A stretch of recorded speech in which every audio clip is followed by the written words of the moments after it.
और इस बीच बांग्लादेश के हालात को देखते हुए भारत और बांग्लादेश बॉर्डर पर हाई अलर्ट जारी किया गया। बांग्लादेश में पनपे हालात के मद्देनजर बीएसएफ ने बॉर्डर पर जवानों की संख्या को बढ़ा दिया है। डीजी बीएसएफ दलजीत चौधरी भी पश्चिम बंगाल में मौजूद हैं और सुरक्षा को लेकर बड़ी बैठक उनकी तरफ से की गई है। सूत्रों के मुताबिक अभी भारत बांग्लादेश सीमा पर स्थिति पूरी तरह से सामान्य है, लेकिन घुसपैठ की आशंका के चलते बॉर्डर पर हाई अलर्ट जारी किया गया है। ये आप अलग अलग तस्वीरें इस वक्त देख सकते हैं जो भारत की सीमा बांग्लादेश से लगी हुई है, चाहे वो बंगाल में दक्षिण दिनाजपुर हो या आसाम में जलपाईगुड़ी हो, फुलबाड़ी का इलाका हो, या त्रिपुरा में अगरतला हो, या मेघालय की अगर बात करें, यहाँ पर भी आप स्थिति देख सकते हैं कि बीएसएफ की और जवानों की वहाँ पर तैनाती की गई है। खुद डायरेक्टर जनरल महानिदेशक बीएसएफ इस वक्त पश्चिम बंगाल में बॉर्डर इलाकों पर मौजूद है। शेख हसीना ने पीएम पद से इस्तीफा दे दिया है, उन्होंने बांग्लादेश भी छोड़ दिया है। अब सवाल है कि आगे क्या होगा, क्योंकि बांग्लादेश अभी भी अशांत है, वहां लोग अभी भी प्रदर्शन कर रहे हैं और चारों तरफ हाहाकार मचा हुआ है। आपको यह रिपोर्ट हम दिखाते हैं कि वहां पर हालात कैसे हो गए हैं।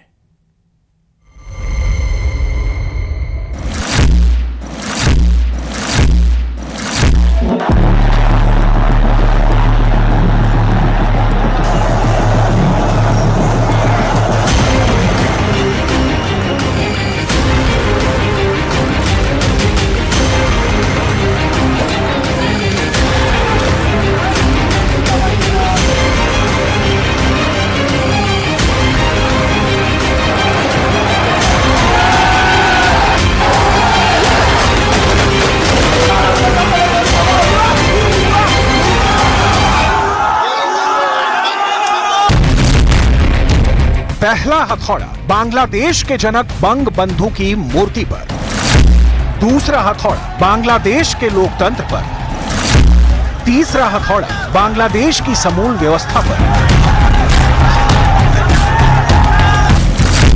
चौथा हथौड़ा शेख हसीना सरकार पर। तस्वीरें हिला देने वाली हैं। बांग्लादेश के 53 सालों के इतिहास में ऐसा कभी नहीं हुआ। राजधानी ढाका को फूंक दिया गया। हजारों की तादाद में लोग सड़कों पर उतर आए। हिंसा का तांडव जारी है।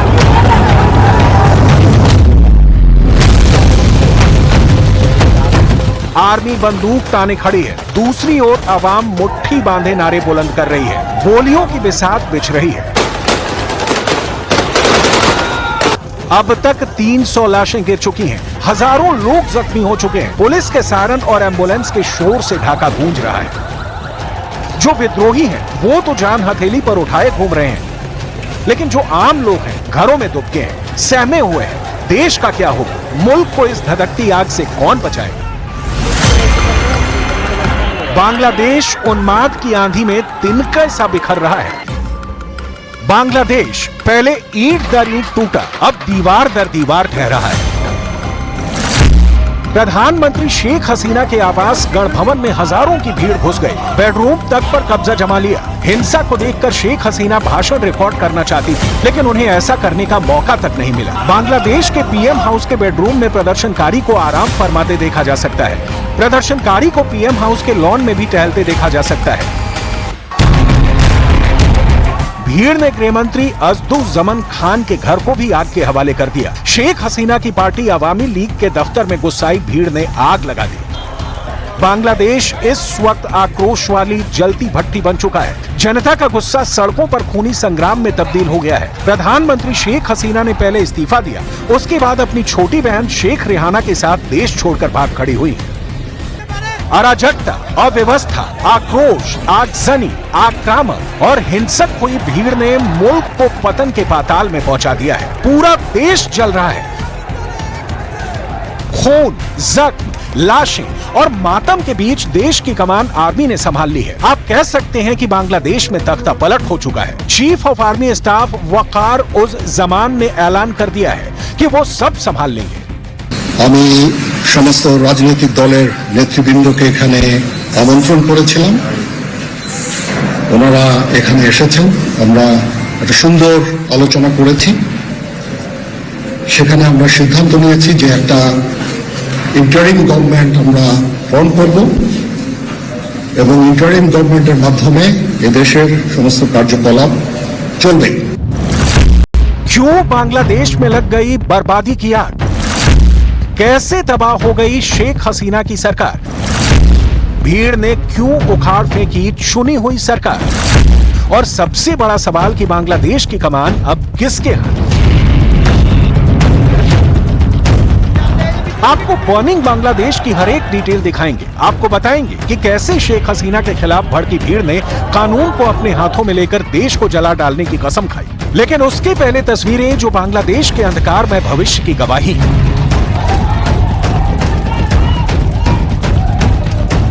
प्रदर्शनकारियों ने कई अहम रास्तों पर भी कब्जा कर लिया है। इंटरनेट को पूरी तरह से बंद कर दिया गया है। इस बीच मुख्य विपक्षी पार्टी बीएनपी के कार्यकर्ता बड़ी संख्या में सड़कों पर उतर आए हैं, जो आवामी लीग के कार्यकर्ताओं को निशाना बना रहे हैं। जब प्रदर्शनकारी स्टूडेंट्स अगेंस्ट डिस्क्रिमिनेशन के परचम तले आयोजित असहयोग कार्यक्रम में भाग लेने पहुंचे, आवामी लीग, छात्र लीग और जुबो लीग के कार्यकर्ताओं ने उनका विरोध किया, जिसके बाद दोनों पक्षों के बीच झड़प हुई। राजधानी ढाका सहित देश भर में सेना तैनात कर दी गई है। सड़कों से पुलिस को हटा दिया गया है।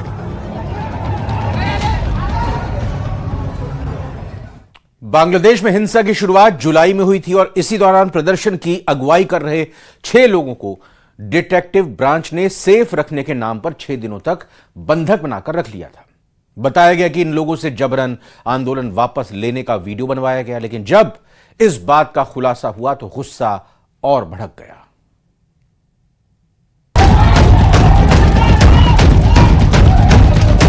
देश भर में कर्फ्यू लगा दिया गया है। स्कूल, कॉलेजों और मार्केटों में 3 दिन की छुट्टी का ऐलान कर दिया गया है।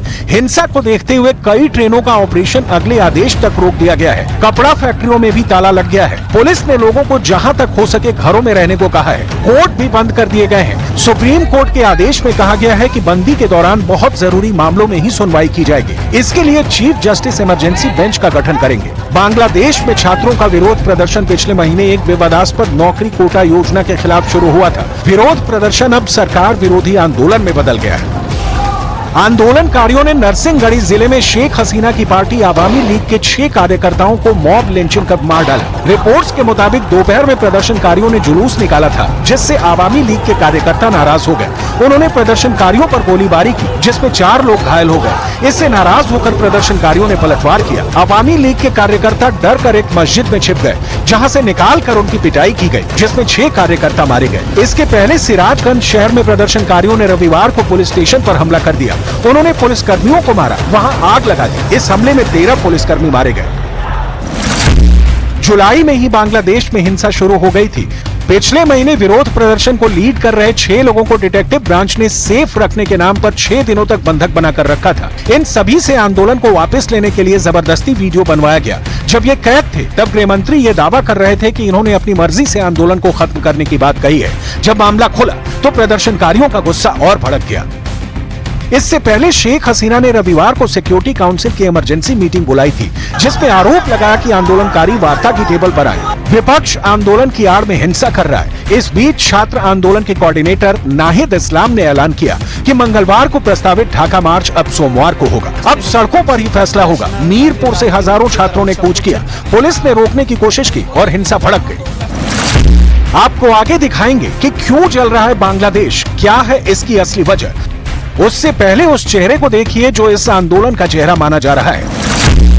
नाम है नाहिद इस्लाम।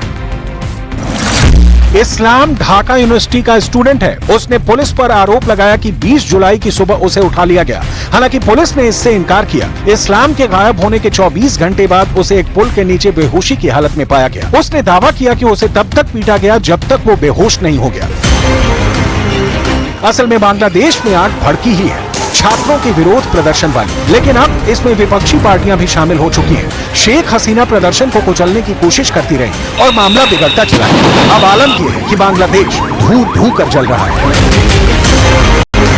बांग्लादेश में हिंसक विरोध प्रदर्शनों के बीच भारत ने अपने नागरिकों के लिए एडवाइजरी जारी की है। विदेश मंत्रालय ने बांग्लादेश के ताजा हालातों को देखते हुए भारतीय नागरिकों को अगले आदेश तक बांग्लादेश की यात्रा न करने की सख्त हिदायत दी है। भारत के विदेश मंत्रालय ने बांग्लादेश में मौजूद अपने नागरिकों के लिए हेल्पलाइन नंबर भी जारी किया है। विदेश मंत्रालय ने बांग्लादेश में मौजूद भारतीय नागरिकों को इन नंबरों पर +880-1958-383-679 +880-1958-383-680 +880-193-7400-591 पर संपर्क करने को कहा है। बांग्लादेश में कानून व्यवस्था की स्थिति को देखते हुए बीएसएफ ने भारत बांग्लादेश सीमा पर हाई अलर्ट जारी किया है।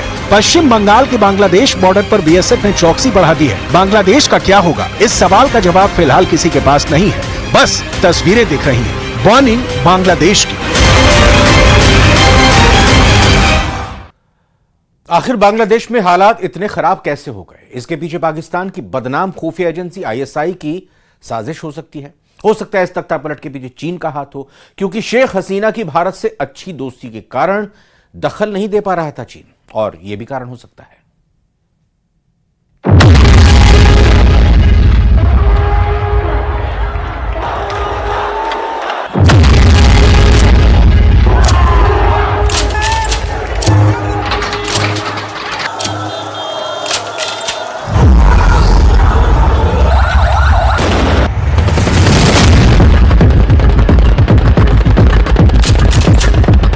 महीने से जिस जमीन पर शेख हसीना की सरकार खड़ी थी, उसके नीचे वो सैलाब बहुत खामोशी से बह रहा था, जिसकी वजह से शेख हसीना का किला ढह जाने की पूरी गारंटी थी। शेख हसीना सब कुछ बहुत करीब से देख रही थी। इस विरोध को दबाने की लाख कोशिश हुई, लेकिन बांग्लादेश में पब्लिक के गुस्से का सैलाब ज्वालामुखी बनकर टूटा।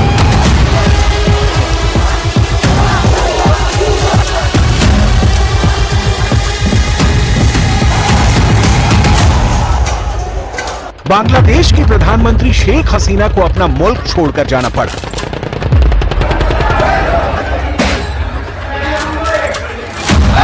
इस तरह ढह गई शेख हसीना की सत्ता, जैसे ताश के पत्तों से बनाई गई कोई इमारत होती है। इस तरह बांग्लादेश में शेख हसीना की सरकार खत्म हो गई। देखते देखते सब कुछ ढह गया। बांग्लादेश में हंगामा, सड़क पर public.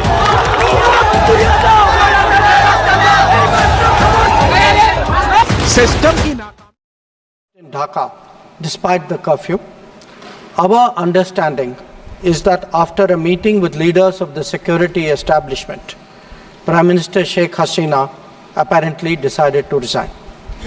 At very short notice, she requested approval to come for the moment to India. We simultaneously received a request for flight clearance from the Bangladesh authorities. She arrived yesterday evening in Delhi. Speaker, sir, the situation in Bangladesh is still evolving.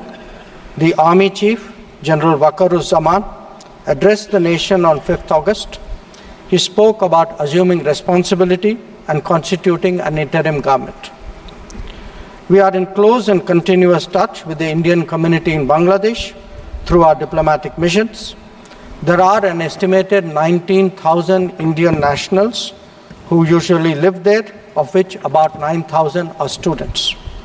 The bulk of the students, however, have already returned to India in the month of July on the advice of the High Commission. In terms of our diplomatic presence, in addition to the High Commission in Dhaka, we have assistant High Commissions in Chittagong, Rajshahi, Khulna and Sylhet. It is our expectation that the host government will provide the required security protection for these establishments. We look forward to their normal functioning once the situation stabilizes. Speaker, sir, we are also monitoring the situation with regard to the status of minorities. There are reports of initiatives by various groups and organizations to ensure their protection and well-being. We welcome that. We welcome that and will naturally remain deeply concerned till law and order is visibly restored.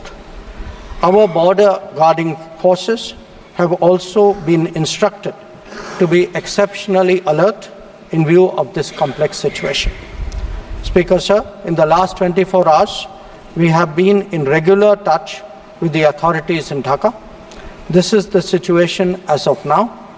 I seek the understanding and support of the House in regard to sensitive issues regarding an important neighbor on which there has always been strong national consensus. Thank you.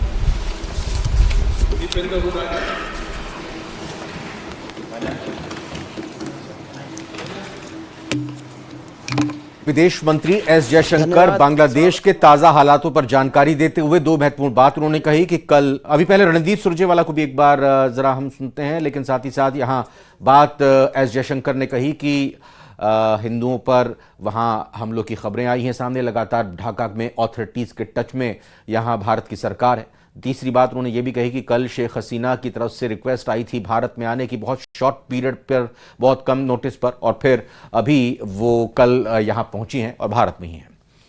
बात कुछ और खबरों की करते हैं। फतेहपुर से एक चौंकाने वाली तस्वीर सामने आई है। यहां पर औचक निरीक्षण के दौरान डीएम साहिबा को अचानक गुस्सा आ गया और उन्होंने एक शख्स को थप्पड़ जड़ दिया। यह पूरा मामला क्या है, आइए जानते हैं।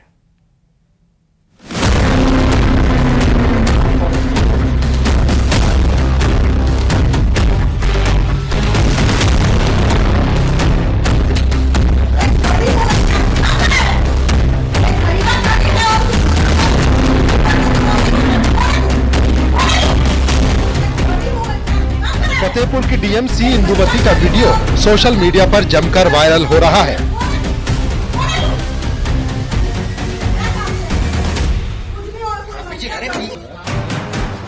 डीएमसी इंदुमती एक शख्स पर भड़कती हुई दिखाई दे रही हैं। इतना ही नहीं, उन्होंने अपना आपा भी खो दिया। वो बेहद ही नाराज दिखाई दी। दरअसल वो जिला शहरी विकास एजेंसी डूडा के ऑफिस में औचक निरीक्षण के लिए पहुंची थी। वो विभाग के अधिकारियों से बात कर रही थी। डूडा कार्यालय में निरीक्षण के दौरान एक शख्स के निकलते समय उनको धक्का लगा था। इसके बाद तो डीएम का पारा 7वें आसमान पर पहुंच गया। उन्होंने शख्स को थप्पड़ तक जड़ दिया। डीएम साहिबा का गुस्सा देखकर शख्स घबराकर पीछे हट जाता है, लेकिन उनका गुस्सा शांत नहीं हुआ। वो उस पर बुरी तरह झल्लाती रही। कोई भी उन्हें रोकने का साहस नहीं कर पाया। सभी लोग डीएम के गुस्से को देखकर सक पका गए। खड़ी हो, क्या दिमाग है? एक महिला खड़ी है और तुमको धक्का मुक्की करके तुम आगे बढ़ रहे हो। कौन है तू? कौन है तू? क्या काम से आए हो? कुछ भी और कोई महिला और बस क्या काम है तुम्हारा? काम अगर बढ़ा है तो यहाँ पीछे क्या कर रहे हो? कौन बात करते करते यहाँ पीछे क्या कर रहे हो? वहाँ कोई स्पेस नहीं है तुमको? बिठाओ इनको, बैठो बदमाश। स्पेशल रिपोर्ट में फिलहाल इतना ही। आगे देखिए महारो राजस्थान।